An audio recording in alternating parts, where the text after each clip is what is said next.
जो इस देश में जुल्म जाति का शिकार होते रहे, वो जातियां जिनको स्वाभिमान सम्मान के साथ जिया लाया 26 जनवरी 1950 को, अभी 100 साल भी नहीं बीते हैं, जो विरोधी ताकत है उन्होंने संविधान को खत्म करने के लिए अपना पूरा जोर लगा लिया और वो पूरा प्रयास कर रहे हैं कि ये संविधान जो है किसी तरह से खत्म हो जाए, क्योंकि अगर संविधान रहेगा तो बराबरी का हक रहेगा, बराबरी की ताकत रहेगी, हमें भी पढ़ने पढ़ाने आगे बढ़ने के अवसर मिलेंगे। सब लोग नहीं चाहते कि गरीबों के घरों में उजाला आए, सब लोग नहीं चाहते कि गरीबों की जिंदगी में बदलाव आए। अगर चाहते तो आप बताओ, आपके घर इस बात की गवाही है कि क्या कभी किसी ने आपके टूटे हुए घरों को देखा? क्या कभी आप आज आपके घर आजादी के 75 साल बाद भी ऐसे हैं तो सोचो 20-30 साल पहले क्या हालात होंगे। मेहनत मजदूरी करके तमाम तरह की मुसीबतें सह के आप लोगों ने ये घर और कारोबार तैयार किए हैं। अब भी जो हुकूमत में बैठे लोग हैं वो चाहते हैं कि इन चीजों को भी आपसे छीन लिया जाए। पहले तो जो हमारे महापुरुष हुए हैं वो भी स्कूल में नहीं जा पाते थे, उनको भी स्कूल के बाहर बैठ के पढ़ना पड़ा बाबा साहब अम्बेडकर। फिर संविधान आया तो पाल प्रजापति, सैनी, कश्यप, मौर्य, शाक्य, कुशवाहा, बिंद, राजभर, केवट मल्ला, यादव, जाट, गुर्जर, चमार, वाल्मीकि, पासी, धोबी, कोरी, खटीक के बच्चे को भी स्कूल में पढ़ने का अधिकार मिला। और सिर्फ पढ़ने का नहीं, नौकरी करने का, रोजगार करने का, खेती करने का, व्यापार करने का, देश दुनिया में घूमने का, ये सारे अधिकार दिए संविधान ने। और आज उस संविधान को ये भारतीय जनता पार्टी की सरकार खत्म करना चाहती। क्यों? इसी संविधान की वजह से एक प्राइमरी स्कूल के मास्टर का बेटा भी लोकसभा का चुनाव लड़ रहा है। वो लोकसभा का चुनाव जिसे लड़ने वाला आदमी, और अगर उनके ज्यादा लोग जीत जाएं तो प्रधानमंत्री बनता है। ये चुनाव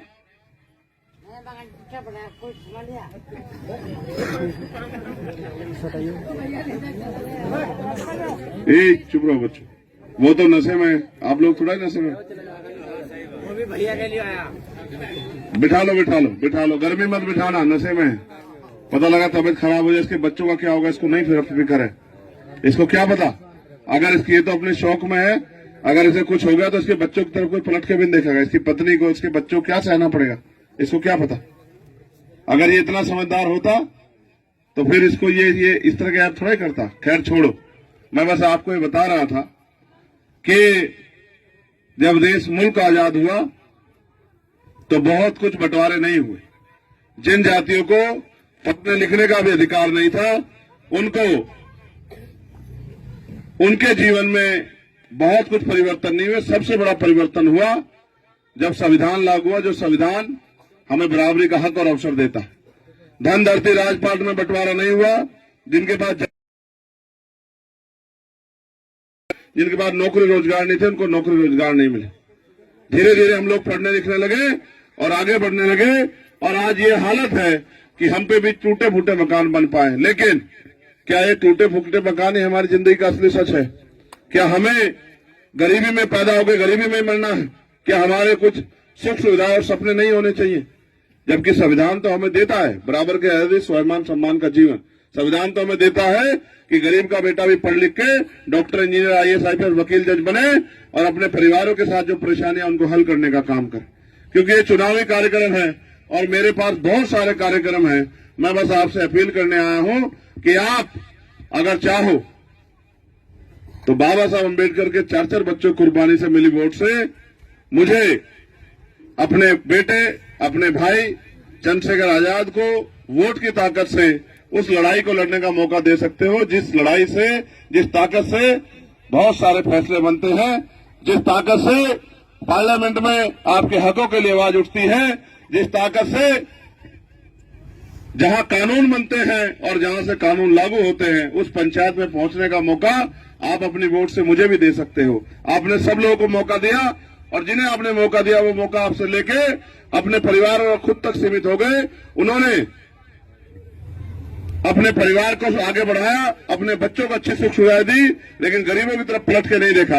आज भी कोई अगर अपनी बात करने जाता है तो लोगों के दिलों में लगता है पता नहीं ये आदमी हमारी मदद करेगा नहीं करेगा, पता नहीं ये भी आदमी दूसरों को धोखा तो नहीं देगा। लेकिन सच ये है कि मैंने पिछले 11 साल के जीवन में इतनी लड़ाइयां लड़ी, कभी ये नहीं सोचा कि ये लोग मेरा साथ देंगे नहीं देंगे।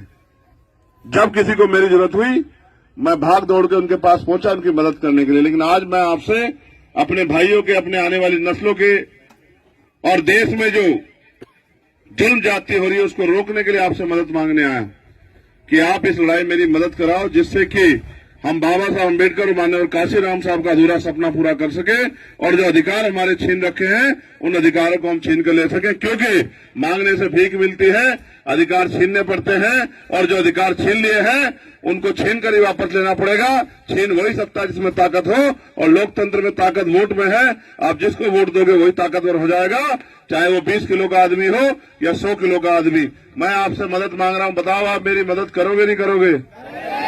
दोनों हाथ उठा के बताओ जो लोग मदद करेंगे। एक क्यों उठाया था? अच्छा बताओ, मदद करने के लिए हमारा निशान क्या है बताओ? इनको बताने दो, माओ बहनों को, इनको समझाना जरूरी है। बताओ क्या है हमारा निशान? कम आवाज आ रही है, जोर से बताओ। केतले, ये मेरा निशान है या आपका निशान है? तो फिर इसको वोट कौन देगा? ऐसा तो नहीं कि सोचो भाई ये तो दे रहे हैं, मैं जरा घूम जाऊं, आज छुट्टी बना लूं, आज काम पे चला जाऊं, ऐसा तो नहीं करोगे। एक एक वोट कीमती है। अगर वोट से पीछे रह गया तो आप 5 साल सर पे हाथ रख के बैठे रहोगे कि अगर मैं अपने काम पे ना जाता, मैं वोट डालने जाता तो चंद्रशेखर आज पार्लियामेंट में होता, और पार्लियामेंट में होता तो आज मेरे बच्चों के लिए अच्छे स्कूल, कॉलेज, यूनिवर्सिटी, हॉस्पिटल बनवाने के लिए, उद्योग धंधे लगवाने के लिए, हम पे जो जुल्म हो रहा है उसको रोकने के लिए सीना तान के लड़ता। हमारी गलती की वजह से चंद्रशेखर कमजोर रह गया, इस बात का पछतावा आपको रहेगा। मेरी माओ बहनों से मैं पूछ रहा हूं, क्या विधवा वृद्धा पेंशन मिलती है आप लोगों को? कितनी कितनी पेंशन मिलती है? 6 महीने के। हाँ, देने वाला बहुत तेज है ना, तो आपके मुंह से 3,000 निकले, इसलिए 3,000 6 महीने में देता। मगर ये बताओ महीने में कितने बैठते हैं? महीने में कितने बैठते हैं? महीने में 500 रुपए। कितने बैठते हैं महीने में? हाँ, गणित तेज नहीं है आपका। अगर 6 महीने में 3,000 रुपए मिलते हैं तो 6,000 आपको अलग से आ रहे हैं क्या?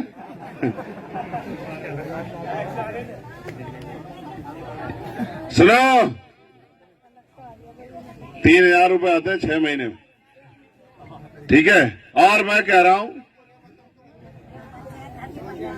ये बताओ, पंचायत घर भी बनेगा, बारात घर भी बनेगा, अस्पताल भी बनेंगे, मगर मुझे बताओ 1,000 रुपए में 1 महीने घर चल जाता है? और मोदी जी पैसे कहां से ला रहे हैं? घर से ला रहे हैं क्या अपने? क्या अपनी जेब से ला रहे हैं क्या? आप ही के तो टैक्स का पैसा है।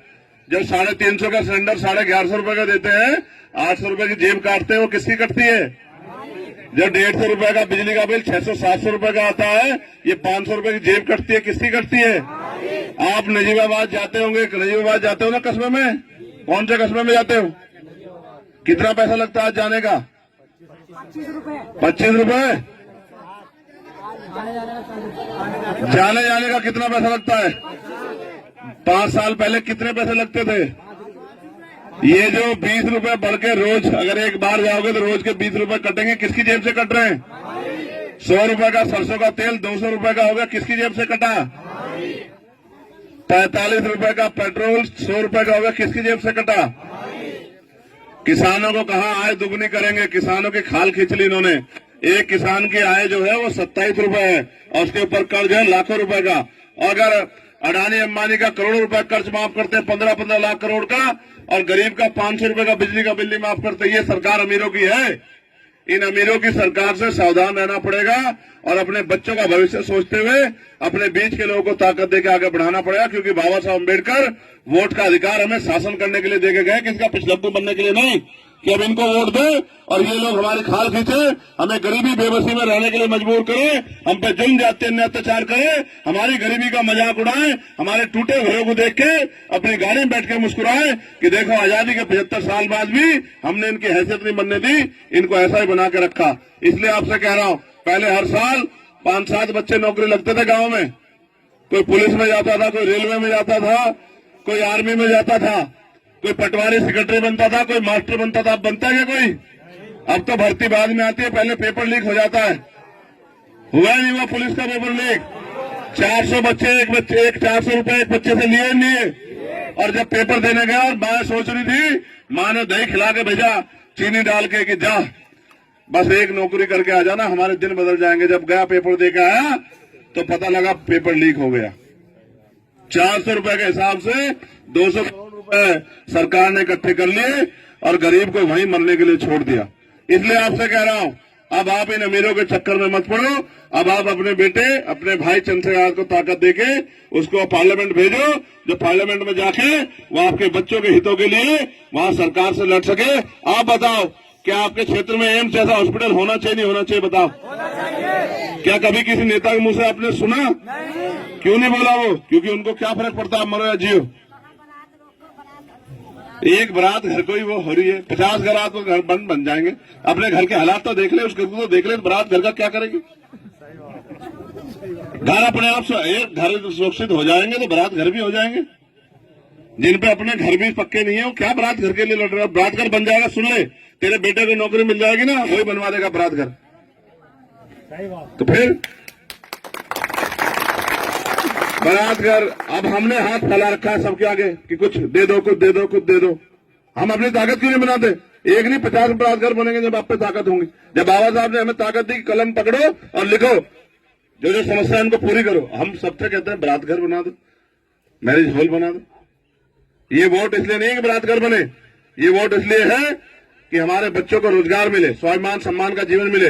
ये वोट इसलिए है कि जब हम सड़क पे चले कोई जाति के आधार पर हमारा शोषण ना करे। ये तो सरकार का काम बलात्कार बनाना। आपका मजबूत नेता तो कभी का बलात्कार बन जाता, अभी बन जाएगा 1 साल में, चिंता मत करो। एक नहीं 2 बलात्कार बनवा देंगे ऊपर नीचे। आज कहूंगा ये आचार संहिता में आता कि भाई कुछ बनाने की बात कह रहे हैं, ठीक है? अभी तो हमारे लोग को ये भी नहीं पता, तो इसलिए कह रहा हूं। ये बताओ मेरी बहनें, बताओ नौकरी रोजगार करना चाहते नहीं चाहती हो? बताओ। या यही चौला चौका में खत्म होनी जिंदगी?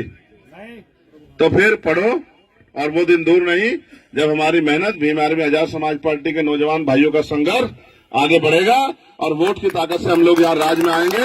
और जब राज में आएंगे तो अपनी बहनों को रोजगार देंगे। ये नहीं कहा मेरी इसने मां ने कि भाई ये दहेज प्रथा खिलाफ बोलो, ये जो गरीब लोगों की बेटियों से भी दहेज दिया जाता है ये बंद करवाओ। ये तो नहीं कहते, ये तो नहीं कहते शराब बंद करवा दो। ये हमारे लोग जो हैं धक्के खाते फिर शराब पी के, इनको ये परेशानी जो इनकी जिंदगी में खत्म हो जाए, ये तो नहीं कहते। सब ठीक करवा देंगे, जिस चीज से समाज को परेशानी होगी सब ठीक करा देंगे। लेकिन एकजुट रहो और सबसे पहले आप ताकत तो दो, तभी तो बनेगा बारात घर। क्यों भाई? अभी तो ताकत है नहीं, वरना आज ही बनवा देता। तो जब ताकत दोगे तभी तो बनेगा, नहीं बनेगा? हाँ, तो बहुत बहुत धन्यवाद। और मैं अब प्रधान जी से कहूंगा कि बहुत मेहनत कर रहे हो, कई कई गांव जाते हैं, आप भी जाया करो कई कई गांव आसपास के।